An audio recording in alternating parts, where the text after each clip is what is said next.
To do this job correctly, you're going to need some parts. You're going to need a good set of brake pads. I use Bosch Quiet Cast. You're going to need a new set of rotors. Just be careful because there's 280 millimeters and 300 millimeters.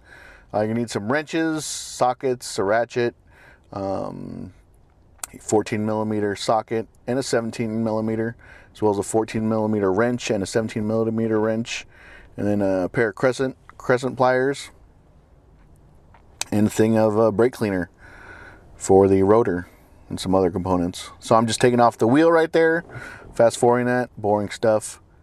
Sometimes there's little screws that hold in the rotor.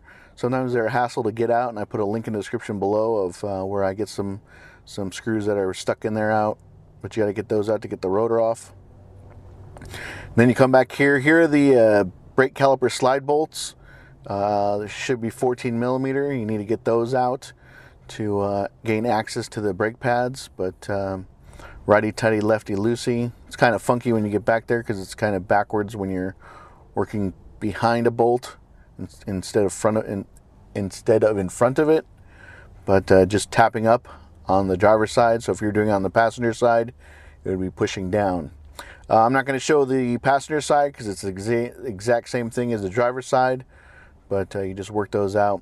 Sometimes they just spin and spin and spin because they go into a nut, and I use the crescent pliers, crescent wrench to hold it in place and then get out that way, which is what I'm showing you right there. So sometimes you need to hold that nut on the inside and then turn the bolt to get it loose.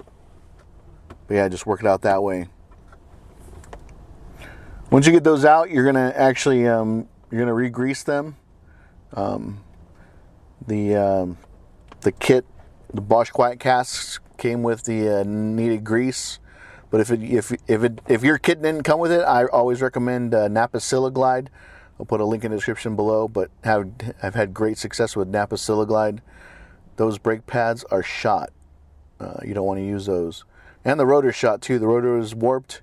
When braking on this vehicle, before the brakes were turned, coming to an emergency stop, the steering wheel would shudder and shake. I'm just showing you right there that the sensor for the low brake pad indicator is on the outside top. So just keep that in mind. And that brake pad is shot as well. So now I'm getting off the brake caliper bracket. There's two 17 millimeter bolts that hold this thing on. And when you guys go to reinstall it, always use a torque wrench.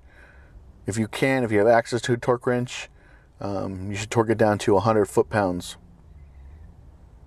These things were not torqued at 100 foot-pounds. Very easy to get off. They shouldn't be that easy right there. I shouldn't be able to use the palm of my hand. I should need a hammer and a wrench and hit the wrench with a hammer.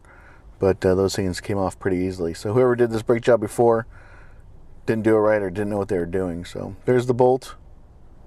Just a short little bolt. Not very long at all. Then you take the brake caliper off.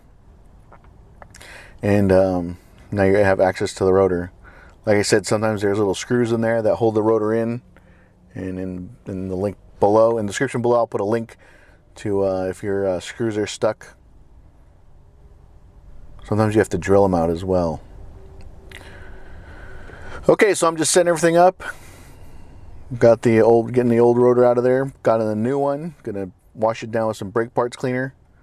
Cross drilled and slotted. This is a 300 millimeter rotor. There's also a 280. So just putting that into place. If you do have the screws, go ahead and use them. I always like putting them on. Holds the rotor in, makes installation a little bit easier. So on the brake caliper bracket, there's slides that the brake pads go into. I'm just cleaning those up because I'm going to put grease back on, the grease that was included in the kit. If the grease wasn't included in the kit, I would go ahead and use Napa Siliglide. And then you're going to take out the pins as well and grease those up. Just use some brake parts cleaner, spray them off, get all the old grease off, and then put new grease on them.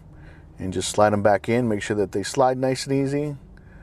So right there you can see I'm putting the grease on and putting them back in.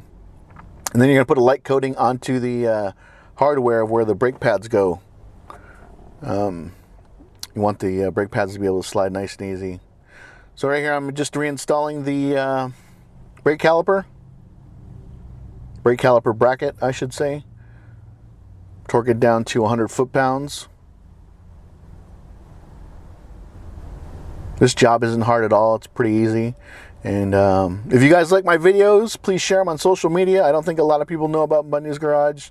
So if you can, share them on Facebook or Instagram or whatever other platforms may be going on. Please please share it so I can get some more exposure. It really helps me out. Or subscribe if you can. So torque these down to 100 foot-pounds. It's very important that these are torqued correctly. You don't want anything happening to that brake caliper bracket. You don't want it coming off. You don't want it becoming loose. You want it in there nice and tight. So just tighten them down correctly. Next thing I'll do, I'll go ahead, I'll install the brake pads. Or actually, okay, so I'm going to push back the caliper. So I take an old brake pad and get a 6-inch C-clamp.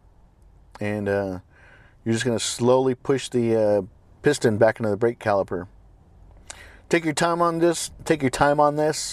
Just move it slowly, carefully. Once you have that done, you can go ahead and install the brake pads. Remember, the brake pad with the sensor goes on the outside towards the top. The sensor goes on the outside towards the top. They just slide into place. If you have new hardware for the brake pads that they slide onto, go ahead and use it. This did have hardware, but it was the wrong one. It was wrong hardware. I think they gave me stuff for a 4-cylinder. So just putting the caliper back on. I think there is a torque spec for the caliper bolt, but I usually just do it snug. And if you need to, use a crescent wrench to hold the nut in place while you put the bolt in.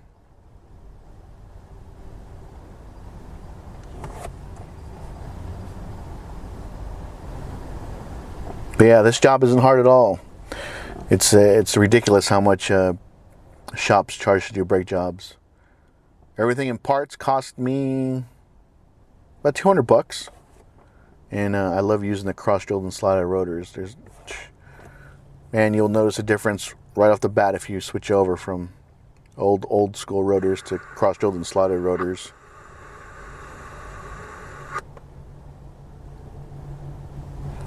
So after you put everything in, check your brake fluid reservoir, make sure it's topped off. If it's a little high, you can always get like a turkey baster and pull some old fluid out.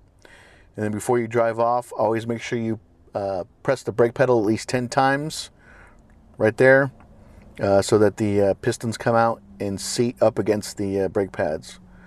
So right here, I'm just speeding everything up, just finishing everything up, putting the wheels back on. I do the lug nuts to 80 foot-pounds in a star pattern, and very easy to do. So if you found this video helpful, please consider subscribing to Bundys Garage on YouTube. Questions, comments, concerns, you can always reach out to me at bundysgarage@gmail.com. And like always, I'll keep them rolling for you.